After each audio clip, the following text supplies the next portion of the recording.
RFID kita hitung dulu secara backable dia bagus nggak, kemudian nanti baru kita lihat partnernya siapa yang bagus. Milih partner itu lagi kan dipilih-pilih ya Mbak, milih kan kayak partner jodoh ada ya. proses. Ada partner yang punya duit doang, ada punya partner punya duit sama pasang, ada punya partner itu punya duit punya teknologi, hal-hal kayak gitu yang kita lebih cari yang mana yang paling cocok buat kita. Jadi sekarang tuh dalam proses pemilihan partner. Bu, sama satu lagu ekspansi smelter Kuala Tanjung nih. Oke. Jadi smelter kita yang kedua itu dulunya kan di Kuala Tanjung ya, kalau pernah baca dulunya kan Kuala Tanjung. Cuma ternyata kan listriknya nggak cukup ya. Makanya akhirnya kita pindahin ke bawah. Jadi kita bikin, memang aslinya di RJPP kita tuh bikin 3. Satu yang existing, 2 yang 600 yang pertama, kemudian ada 600 yang kedua. Nah, ini di bawah. Jadi sekarang totalnya itu dalam waktu 15 tahun itu sekitar 1,5 sebenarnya awalnya ya.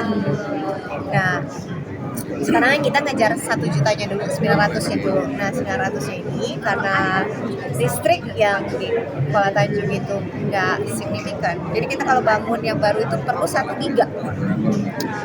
1000 megawatt. Nah, listrik di sana tuh nggak cukup. Akhirnya kita bangun di Mempawah.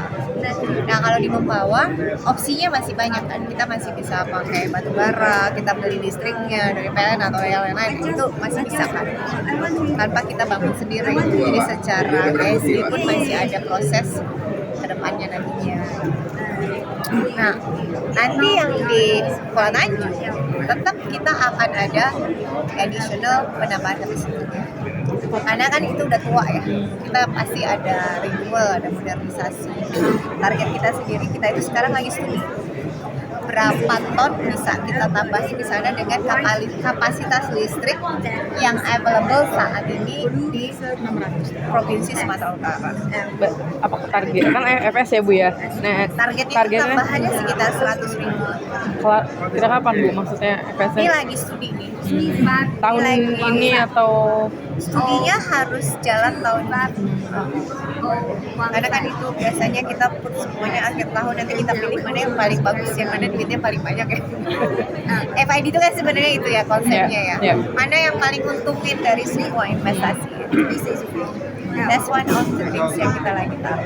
Karena kan yang lama itu udah tua, jadi emang kita harus pasti ada proses modernisasi.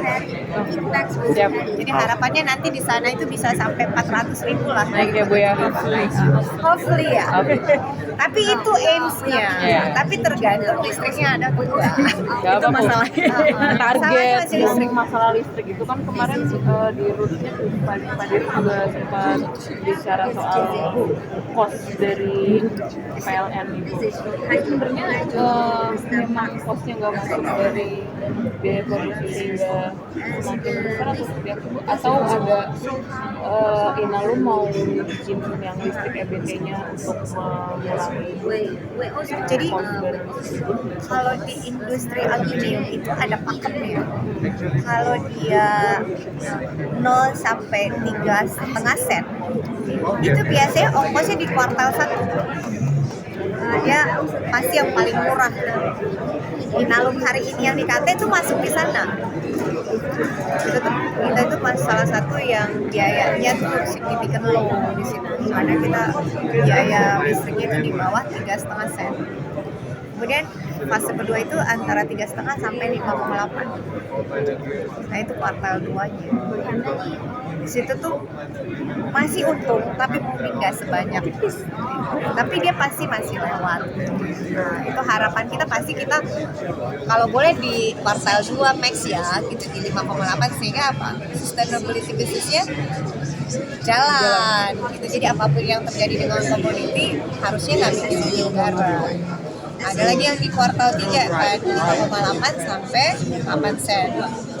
Nah kalau udah di atas 8 sen itu yang terjadi sekarang di Eropa pada mati karena udah nggak ekonomis, nggak bisa jualan lagi, nggak bisa kompetitif. Jadi memang harapan kita kalau bisa ya listriknya di bawah 5,8. Tapi kalau nggak bisa ya ngapain kan gitu ya.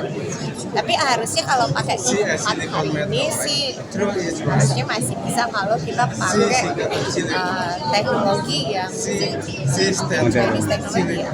Kalau Western itu Kenapa Bu? kalau Western teknologi itu pasti mintanya di bawah 5 juta. I don't know, but maybe Nggak pernah.